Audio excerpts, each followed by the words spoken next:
कराची प्रयाण. आमच्याबरोबर आमचे सामान होते, तसेच मुलाबाळांचे सामान होते. आमची अंथरुणे पसरून भोवताली सामान व्यवस्थित मांडून आम्ही बोटीवर आमच्यापुरते घरकुल गेले होते. आमचा पोपूही आमच्याबरोबर होता. बोट फार लागते असे ऐकले होते, म्हणून आम्ही बरीच पूर्वतयारी करून ठेवली होती. पण आम्हाला कोणालाच तिने आपला पराक्रम दाखवला नाही. आम्ही सर्वजण मजेत होतो. सर्वजण हसत बोलत मार्गक्रमण करीत होतो. आमच्या बोलण्यात मुले व पोपूही भाग घेत होती.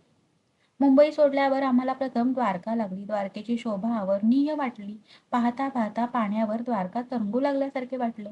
वर जाऊन द्वारकेची मजा आमच्यापैकी सर्वांनी पाळीपाळीने पाहिली. आमचे जहाज पुढे पुढे सरकू लागले. द्वारका लांब लांब जाऊ लागली व कच मांडवी येऊ लागली. कच मांडवीला आम्ही पाण्यातील मोटार पाहिली. दत्तू व रुत डेकवर गेले होते. त्यांनी आपल्याबरोबर चालती बोलती मुले नेली होती. खाली मीरा, बेबी व पोपू एवढी मंडळी माझ्याबरोबर होती. मीराला चालता बोलता येत नव्हते. ती हा हू करीत लोळत पडली होती. तिच्या पायांशी तिची दुधाची बाटली पडली होती. कच्छ मांडवीचे बंदर दिसताच आमची बोटं थांबली. ज्याप्रमाणे एखादी मांजरी बऱ्याच वेळाने घरी परतल्यावर तिची पिल्ले तिला चहूबाजूनी बिलगतात, त्याप्रमाणे आमचीही विटामाय येथे येऊन थांबताच कितीतरी मचवे होड्या तिला येऊन बिलगली. या होड्यांतून प्रवासी उतरले, पण त्यांच्याही पेक्षा अधिक संख्या होती हेल्यांची, म्हणजे हेलकऱ्यांची. पाण्याचा एखादा लोंढा यावा, त्याप्रमाणे या प्रवाशांचा व हेलांचा लोंढा आला. चाच्याच्या हल्ल्यांच्या गोष्टी ऐकल्या होत्या. ते हल्ले असेच होत असावेत. हेले अगदी हेल्यांसारखे ओझ्यावर धावून आले. ते जाणाऱ्यांची ओझी उचली, तशीच न जाणाऱ्यांची उचली.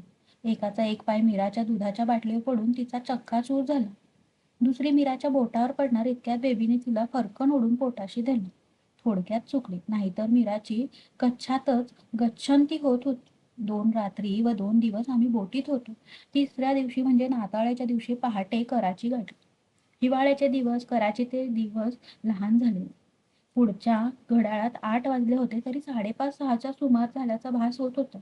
बंदरवर आम्हाला नेण्यासाठी डॉक्टर ताराबाई व त्यांचे वडील ज्ञानोबा मिसाळ आले होते. त्यांनी आम्हाला व आमच्या सामानाला उतरून घेतले. आम्हाला डॉक्टर ताराबाईंनी वडिलांबरोबर आपल्या घरी पाठवून दिले व सामान त्यांनी आमच्यासाठी ठरवून ठेवलेल्या भाड्याच्या घरात नेऊन ठेवले. माझ्या बहिणीने म्हणजे ताराबाईच्या आईने आमची तयारी करून ठेवली व त्या आमची वाट पाहत बसल्या होत्या. आमचा नाताळ होता, तरी बोटीच्या प्रवासाने आमची डोकी बेताल झाली होती. बोटीत काही वाटले नाही, पण खाली उतरल्यावर कसेसेच वाटू लागले. त्यात कराचीची ती भयंकर थंडी. आम्ही नुसते थडथडत होतो. जेवणी वगैरे झाल्यावर आम्ही घरीच पोथी प्रार्थना केली व नंतर गृहपरीक्षेस निघालो. आम्हाला वाटत होते अजून सकाळ आहे, पण माध्यान्ह झाली होती. घर 4 मजली होते. आमचे बिऱ्हाड तळमजल्यावर होते.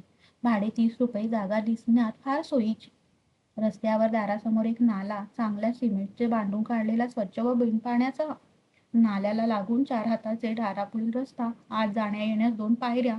त्याच्या आत एक लहानसा 4-6 हातांचा चौक. त्याच्या पुढे बैठकीची जागा. तिथे एक डबल कॉट ठेवली तर आत जाण्यास पाऊलवाट राहील इतकी ती लांब रुंद होती. त्याच्या मागे मागील चौक, चौकाला लागून उसरी-वजा पडवी. ती बिनभिंतीची भिंत नसल्याने दाराचा प्रश्नच नव्हता. मागचा चौक वरील 3 मजल्यांवरील लोकांच्या सोयीसाठी व आमच्या गैरसोयीसाठी मुद्दाम ठेवलेला होता. कराचीस भेदभाव, स्पृश्य वगैरे काही भानगडी नाही. जेवायला बसायचे झाले तर सारे एकाच रांगेत बसतात. तसे घरातील निरनिराळ्या दालनाचे होते. याला अपवाद मालकांची घरे. भाडेकरांच्या घरात स्वयंपाकघर, संडास, न्हाणीघर ही सारी एकाच ओळीत असतात. आमच्याही घरात चौकाला लागून ही सुव्यवस्था होती. सामान लावणे, बाजार भरणे याला 2 दिवस लागले. तिसऱ्या दिवशी आम्ही गृहप्रवेश केला. दत्तूला कामाला जावयाचे होते, म्हणून आम्हाला ह्या घरी आणून पोचवल्यावर तो परत मुंबईला गेला. सून व मुलगी शाळेला जाऊ लागली. आता घरात सारे पोरांचे व म्हाताऱ्यांचे राज्य राहिले. वडील माणूस मीच. आम्ही कराची जाताना पाटणकरांनी आपल्या एका मित्राला आमच्याबद्दल लिहिले होते. आमच्या नव्या घरी गेल्यावर पाटणकरांच्या मित्राचे वडील आम्हाला भेटायला आले. त्यांनी आम्हाला सांगितले, आपणास हवी ती मदत करायला मी तयार आहे, काही संकोच ठेवू नका. मला ही पडत्या फळाची आज्ञा हवी होती. मी म्हणाले, 2 गडी पाठवून आमचा एवढा पलंग लावून द्या. आणखी हे पहा, आम्हाला येथील भाषा समजत नाही, तेव्हा आम्हाला भाजीपाला रोजच्या रोज आणण्याची एक पंचाईत असेल. मालिकांनी ताबडतोब गडी पाठवले आणि एक बैलगाडी ते घेऊन आले. ही बैलगाडी एक बैलाची होती. तीत भाजीपाला भरून गाडीवाला दारासमोर भाजी विके. हेही आयते काम झाले. पलंग लावून घेतला, भाजी दाराशी येऊ लागली. येथील हिंदू बायांना मुसलमान बायांप्रमाणे गोशा असतो. पण भाजीपाला त्या घेतात, हे सारे घरातल्या घरात चालते. वरच्या मजल्यावरून त्यांनी पैसे घालून टोपले खाली सोडावे, द्यावे व मग भाजीवाल्याने आत पाहिजे ती भाजी ठेवली की त्याने टोपले शेंदून वर घ्यावे. आम्हाला अशी भाजी शेंदण्याचे कारण नव्हते, कारण आम्ही तळमजल्यावर होतो. नाल्याच्या व घराच्या मध्ये सापडणाऱ्या बोळातून ती गाडी दाटीपोटीने येऊन आमच्या दारापुढे उभी राहिली. मुले लहान, मी बाहेर पडले की ती माझ्याबरोबर बाहेर पडत. मी भाजी घेऊ लागली की तेथे त्यांची लुडबुड सुरू होईल. एक दिवस थोरला नातू गाडीच्या चाकाला खेटून पालथा पडला. गाडीवाल्याच्या किंवा माझ्याही लक्षात आले नाही. आम्ही आपल्या कामात दंग होतो. बैल देखील एक पाऊलही पुढे न टाकता शांतपणे उभा होता. एकसारखा मला डवचून सांगत होता, आजी बघ ना नाना कसा निजला तो. पण मी आपलना पै करीत होते. इतक्यात माझ्या पायाला नानाचा हात लागला. मी त्याला चटकन उचलून घेतला व भाजीवाल्यास पुन्हा न येण्याविषयी सांगितले. घरात कोणी नसल्यामुळे मुले माझ्या मागे अशीच येणार आणि उद्या काही झाले तर काय करायचे. आम्ही पाताळात म्हणजे खालच्या मजल्यावर राहत होतो. स्वर्ग म्हणजे वरचे मजले. जरी 2 बोटांवरचे होते तरी आम्हाला नको तो स्वर्ग असे झाले होते. कारण स्वर्ग लोकाहून आमच्या पुढे धबाधबा सारी घाण येऊन पडायची. खालच्यांच्या सुखाविषयी बेपर्वाही दाखवणे हा जन्मसिद्ध हक्क मुंबईस राहा की कराचीच जा, कोठेही सारखाच बजावण्यात येत असलेला दिसून येतो. आम्हाला आता त्या स्वर्गाच्या वाऱ्यासही उभे राहावेसे वाटेना. मुलांची पहाटे चुळबुळ सुरू व्हायची. आई, बाबा, आजी वगैरे शुद्ध मराठी शब्द त्या इमारतीत पहाटे घुमू लागायचे. हे शब्द ऐकून एक दिवस अगदी वरच्या मजल्यावर राहणारा एक गृहस्थ खाली आला. त्याचा चेहरा आनंदाने फुललेला दिसत होता. अलीकडे पहाटे उठल्याबरोबर आमच्या देशातील शब्द कानावर पडतात म्हणून मला फार आनंद वाटतो.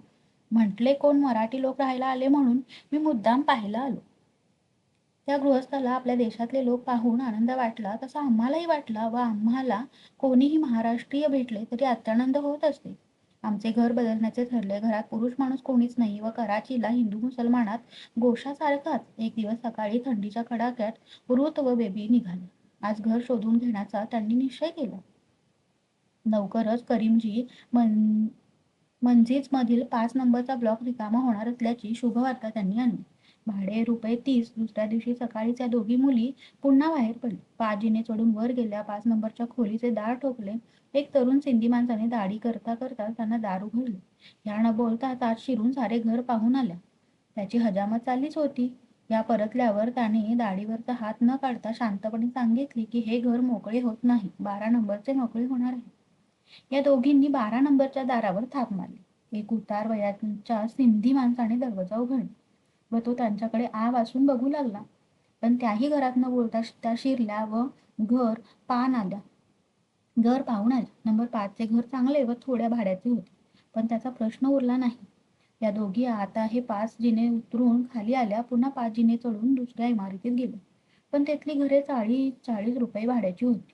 तेव्हा त्यांचा प्रश्नच राहिला नाही. दुसऱ्या दिवशी मी जाऊन ही दोन्ही घरे पाहून आले. 12 नंबरचे घेण्याचे ठरले. 5चे मिळाले असते तर बरे झाले असते, पण उपाय नव्हता. आता आमच्या सामानाची बांधाबांध सुरू झाली. फेब्रुवारीच्या सुरुवातीपासून घर बदलायचे ठरले. 12 नंबरचा खोलीवाला आपले घर देण्यास तयार झाला. त्याला ₹35 आगाऊ द्यायचे, पण आम्हाला खात्री वाटेना. शेवटी माझे बंधू ज्ञानोबा मिसाळ यांना पाठवले. आमच्या सामानाची बांधाबांधी निम्मी अधिक होत आली होती. रात्री 10-10:30ला ज्ञानोबा आले. ते सांगू लागले की 12 नंबरचे घर मिळत नाही. आमची सर्वांची निराशा झाली.